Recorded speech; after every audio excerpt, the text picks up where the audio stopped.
Hello everyone, I'm Megan Trask, Director of the Investment Committee here at CTWM. I'm joined by our Assistant Director, John Shanley. We're here today as part of our White House Watch series to talk about potential tax policies and implications to our clients. Today we're going to hone in on investment implications.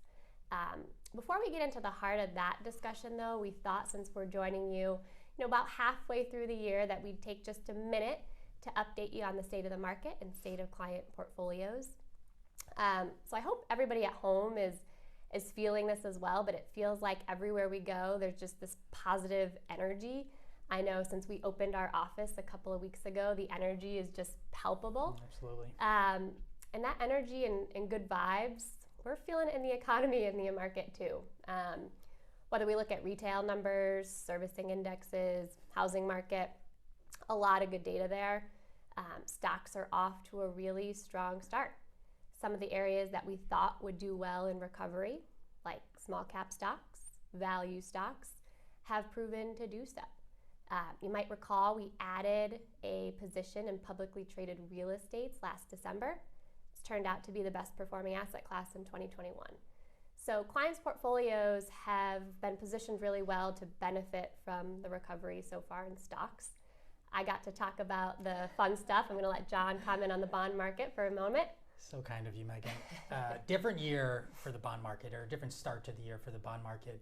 Surprising stat that Megan shared a few weeks back is that this has been one of the worst starts to a year for bonds all the way back to 1926, which is pretty remarkable. And it really hasn't gotten all that much news, which is surprising. But to put that in context, the aggregate bond market is down about 1.5% for the full 6 months. We've talked about it before, but risk is relative when you talk about the bond market. And also those numbers aren't all that surprising. All the data points that you talked about, you would expect interest rates to rise in that type of strong economic environment. And at the same time, it alludes to the fact that diversification is so important with bonds. We've been talking for years now about the different moves we've made with our bond portfolio, trying to get ready for this type of environment. And so a lot of the bond funds that people are invested in have actually stayed relatively stable or up 1% to 2% for the year. Not something we might talk about at our next barbecue, but still they play the important role that we expect them to. Absolutely. So we don't expect any major tactical moves in the portfolio over the next month or two, and very comfortable with current allocations. You can expect some normal rebalancing and trimming as we trim areas that have done really well and are above their targeted positions. So with that, let's dive into the heart of our discussion. John, for those viewers who haven't tuned into the other parts of our series, can you give us the lay of the land of some of the tax policies being proposed, particularly the ones that will impact investment portfolios? Absolutely. The biggest change that's going to be coming down the pike, or potentially coming down the pike, is changes to the capital gains structure.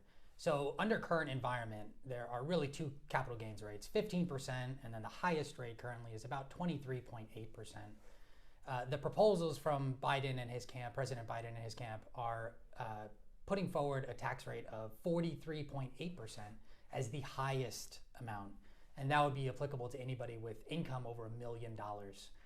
So it's obviously a pretty large change, and it would impact those clients that are above that $1 million annual threshold.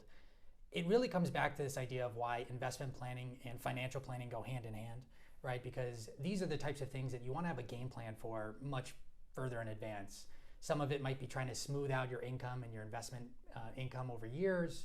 If there's things like selling a property or selling an investment, try to smooth that over a number of years. So there's going to be a lot of areas that we'll have to think deeply about once these types of proposals come into place, or whatever they actually might look like, because there's still a lot of uncertainty what will actually get passed. Yeah, thanks for that overview. And just to spend a moment on one area of portfolio construction that probably would be impacted the greatest by that new capital gains rate is what we refer to as asset location. So being thoughtful about what types of investments we hold in which types of accounts. Currently, because there's actually a discount between the capital gains rate and ordinary income tax rate, we look at investments that are taxed at ordinary income tax rates, and we hold them in the most tax efficient accounts. If that discount between the rates goes away, we actually might want to employ the complete opposite strategy, where we then want to look at investments for long-term tax implications. We want to look at investments that have the greatest opportunity for appreciation, and those are the types of investments that we would hold in tax-efficient accounts. So, the short answer is for those clients that are over that threshold, major implications to portfolio construction.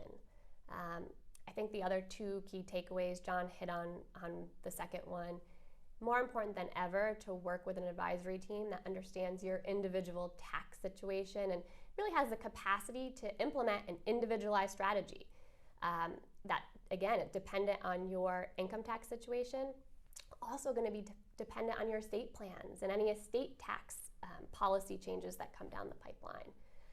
And then the third takeaway from this discussion, I think, is to know that we're on it. We'll keep you updated as we learn more, and we'll really be ready to jump into action as we have a concrete path to move forward.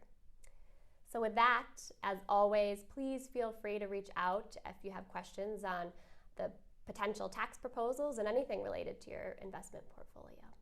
Thanks for joining us today. Take care.